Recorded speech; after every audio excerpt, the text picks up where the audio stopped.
Hello friends, welcome to a channel MCQ Dhamaka. और जैसे कि आप सब जानते हैं कि हम हमारे जो जो सीरीज़ है याली राइट टू इक्वलिटी की, उसका ये फाइनल आर्टिकल है, आर्टिकल 18, जो आज हम लोग डील करेंगे अपने right to equality article 14 to 18 में। ओके, इसमें हम लोग ये डील करने वाले हैं। ठीक है, बाकी के आर्टिकल 14, 15, 16, 17 में ऑलरेडी डील कर चुका हूँ। अगर आपको देखना हो तो हमारी प्लेलिस्ट में जाके वो लेक्चर्स पढ़े हैं, उनको आप देख सकते हैं। ठीक है, वो आपके लिए यूज़फुल होंगे from basic to high level. ठीक है, तो बिना देरी किए हुए हम लोग चलते हैं अपने आखिरी आर्टिकल की तरफ, जो कि राइट टू इक्वलिटी का आर्टिकल आखिरी है, आर्टिकल 18। ठीक है, ये तो ये आर्टिकल भी आप जैसे जैसे हम पढ़ते आए हैं कि डिस्क्रिमिनेशन को दूर करने के लिए है और इक्वलिटी लाने के लिए है। वो कैसे? जैसे मान लीजिए कोई बोलता है सर, प्रिंसिपल मैम, या कुछ और जो हमारी डेली लाइफ में यूज़ होता है, तो वो काफ़ी हट के होता है, जो रिस्पेक्ट होते हैं। सर, किसी को सर बोल दिया तो वो रिस्पेक्ट होता है। चलिए, वो तो ठीक है, लेकिन आप ये आर्टिकल देखिए, दिस आर्टिकल अबॉलिशेस टाइटल्स। अब टाइटल्स कैसे? जैसे राय बहादुर आपका था। ठीक है, एग्जाम्पल। और कहते हैं कि और जो हम लोग इतिहास में देखते हैं कि किसी ने टाइटल दे दिया, ग्रेट करके कुछ दे दिया। ठीक है, राय बहादुर हो गया आपका। और एग्जाम्पल हैं इतिहास में, आप पढ़ेंगे तो उसमें देखेंगे कि टाइटल्स काफ़ी ज़्यादा दिए जाते रहे थे पहले, जो कि डिस्टिंक्ट करता था, अलग कर देता था आम लोगों को और प्रिविलेज लोगों को। तो एक तरह का क्लास डिफरेंस आपको देखने को मिलता था कि भाई ये टाइटल्स वाले लोग हैं, ठीक, और ये नॉन टाइटल्स वाले लोग हैं। तो अलग से ही देखेंगे था कि ये टाइटल्स वाले हैं, ये नॉन टाइटल्स वाले हैं, तो अलग से ही एक इन्फीरियरिटी की फीलिंग, या फिर कहते हैं कि इन्फीरियर वाली फीलिंग आ जाती थी, जो कि इक्वलिटी के प्रिंसिपल के अगेंस्ट थी। तो जब हमारा कॉन्स्टिट्यूशन बन रहा था, तो उन्होंने आर्टिकल 18 लाके एक्सक्यूज मी, तो उसको एबॉलिश कर दिया, as it is against right to equality. Article 18 जो टाइटल्स को एबॉलिश किया है, उसको इसलिए किया गया है कि वो राइट टू इक्वलिटी के अगेंस्ट रहा है। ठीक है, अब इसके और थोड़ा डीप में जाते हैं और समझते हैं कि क्या कहने का इसका और क्या प्री कंडीशंस हैं या कंडीशंस हैं बेसिकली टाइटल ना होल्ड कर पाने की। तो it also holds that a citizen of India cannot receive any title from any foreign state. मतलब कोई भी सिटीजन ऑफ इंडिया किसी फॉरेन कंट्री के द्वारा दिया हुआ टाइटल नहीं ले पाएगा, क्योंकि ये against the principle of equality है, जो कि एबॉलिश करता है यूज ऑफ टाइटल्स। ले पाएगा अगर प्रेसिडेंट उसको अलाउ कर दे। लेने से पहले उसको प्रेसिडेंट से संपर्क करना होगा या उनकी परमिशन लेनी होगी।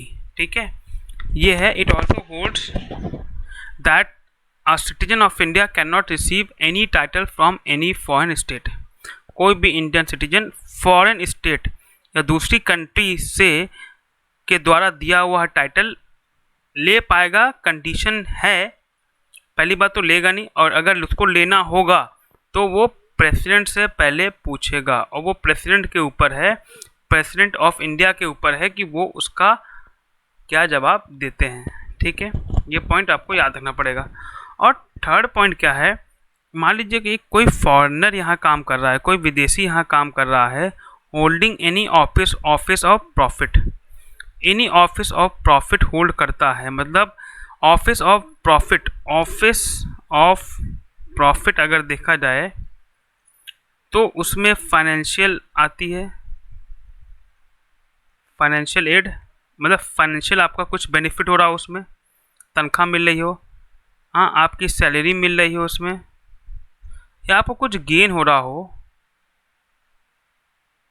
ठीक है, फाइनेंशियली, और उसके साथ आपकी जो काफ़ी पर्क्स मिलते हैं, पर्क्स आपकी सर्विसेज जो मिलती हैं, आपको बेनिफिट्स जो मिलते हैं, वो आप अवेल कर रहे हो। वो ऑफिस जब आप होल्ड करते हो तो पर्क्स हो गया, बेनिफिट्स हो गए, फाइनेंशियली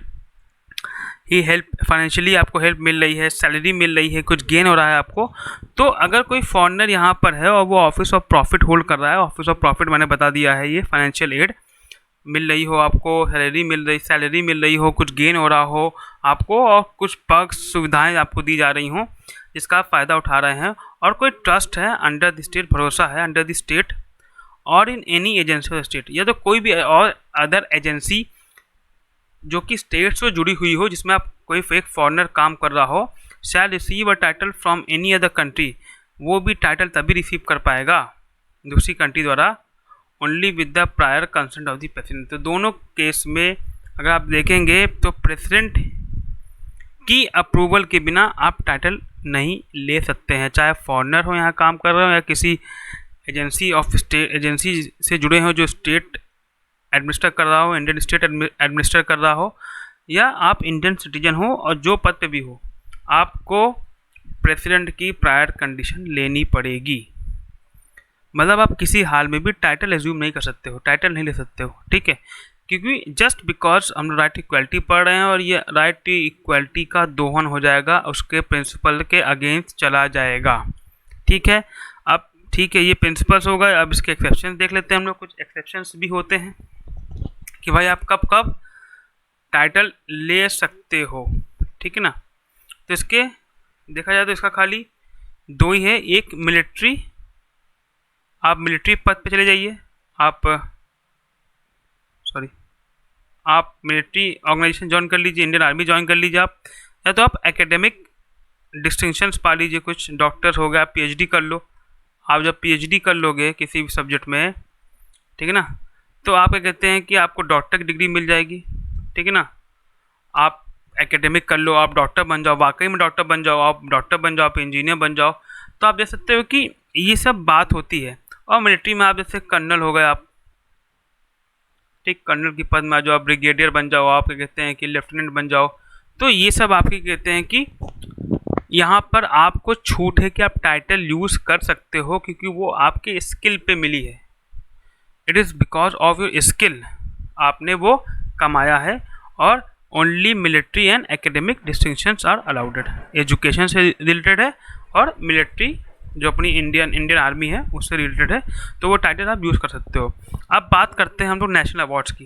तो बताया गया है national awards are not titles, उसको बोला गया है नेशनल अवार्ड टाइटल्स नहीं है, and are given to an individual, इसलिए दिया गया जाता है इंडिविजुअल को फॉर रेंडरिंग मतलब अपनी उन्होंने सर्विस दी है, स्टेट को, सोसाइटी को उन्होंने अपनी सर्विस दी है, तो इसलिए उनके उस काम को ध्यान में रखते हुए या उस सर्विस को ध्यान में रखते हुए उनको वो नेशनल अवार्ड दिया जा रहा है, ना कि टाइटल। जैसे भारत रत्न हो गया, पद्म भूषण हो गया, पद्म विभूषण हो गया, ठीक है। तो ये सब टाइटल्स हैं, ये सब अवार्ड्स हैं, नॉट टाइटल्स हैं, क्योंकि उन्होंने अच्छा काम किया है अपनी रिस्पेक्टिव फील्ड्स में, ठीक है। These awards are not to be used as prefix और सफिक्स। अब जैसे सचिन तेंदुलकर को मान लीजिए भारत रत्न मिला है, तो अब सचिन तेंदुलकर इसको अपने नाम के आगे, प्रीफिक्स मतलब होता है नाम के आगे, और सफिक्स आपको मिलेगा बाद में, नाम के बाद में। आप नहीं यूज़ कर सकते हो कि भारत रत्न सचिन तेंदुलकर, ना, ये यूज़ नहीं कर सकते हैं। लेकिन देखिए एक बात है जो लास्ट लाइन है, but if you use them, अगर आपने इसको यूज़ भी कर लिया है तो they are not penal in nature, मतलब पेनल्टी नहीं मिलेगी, पेनल्टी आपको नहीं मिलेगी, पेनल्टी नहीं मिलेगी, बट यूज़ करने को मना किया गया है कि आप यूज़ नहीं करोगे अपने नाम के आगे पीछे। भले एक दो बार आपको बोल दे हाँ भाई ये भारत रत्न से इनको नवाजा गया है या इनको दिया गया है भारत रत्न ये हैं, लेकिन आप इसको नाम के आगे लिखना चालू नहीं कर दोगे, ठीक है ना। तो ये बात है, ना सफिक्स ना प्रीफिक्स, और ये पनिशमेंट लायक नहीं होते हैं, they are not penal in nature, ठीक है ना। National awards are not titles but they are basically awards हैं जो कि एक आदमी को दिया जाता है, व्यक्ति को, क्योंकि उसने सोसाइटी में कोई अच्छा काम किया है या स्टेट के प्रति उन्होंने अच्छा काम किया है। और प्रीफिक्स और सफिक्स नहीं यूज़ होंगे, अगर कोई यूज़ भी करता है तो वो उसको पनिशमेंट के लिए लायबल नहीं है वो, ठीक है ना। तो ओनली अब पहला पॉइंट ये क्या, मिलिट्री और एकेडमिक डिस्टिंक्शंस या उसके लिए दिए जा सकते हैं, ठीक है। और तो वही टाइटल्स हैं अगेंस्ट इक्वलिटी हैं जो कि गैप ला देते हैं। जैसे कोई राय बहादुर बोलेगा तो भाई आप समझ जाओगे अरे बड़े आदमी हैं, तो वो सब हटाने के लिए ही इसको एबॉलिश किया गया है ताकि एक समानता लोगों में आ सके, ठीक है। और जो सेकंड पॉइंट है क्या कहते हैं कि वो सिटीजन ऑफ इंडिया नहीं ले सकते, प्रेसिडेंट की प्रायर कंसेंट चाहिए, उनसे पूछना पड़ेगा। और सेम है एक फॉरेनर के लिए जो यहाँ काम कर रहा है या ऑफिस ऑफ प्रॉफिट होल्ड कर रहा है या trust under the state government और the state under the state और any agency of the state, ठीक है। जहाँ वो काम कर रहा हो, ऑफिस ऑफ प्रॉफिट होल्ड कर रखा हो, वहाँ भी इसको टाइटल लेना होगा तो प्रेसिडेंट से प्रायर कंडीशन लेनी होगी। तो ये रहा आपका आर्टिकल 18 और राइट टू इक्वलिटी आर्टिकल 14 से 18 पूरा कंप्लीट हो गया है। अब हम अगले वीडियो में मिलेंगे आपके साथ आर्टिकल 19 में। तब तक के लिए bye bye and take care.